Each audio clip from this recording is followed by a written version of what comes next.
after 1 week, ang ganda na po ng flower ng dragon fruit. Ito na po yung dragon flower. Ganda, ang ganda, ang laki, ang ganda niya, malaki pa. After 1 week po yan. After 4 weeks.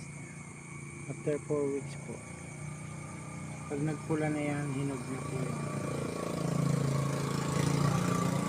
Bagong flower. Yan, hinog na po ang ating dragon fruit. My first dragon fruit. Hanggang mo tignan.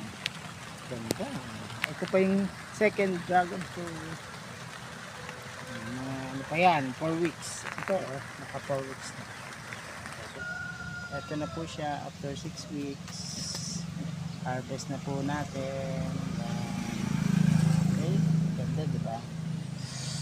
Oh, yun. Harvest tayo ng dragon harvest. Wala po tayong dragon harvest. Thank you Lord. Thank you Lord sa blessings sa first dragon fruit. Tinanan natin. From start to finish po. Salamat. Kakainin na ito later. Ang ganda ng aking dragon fruit.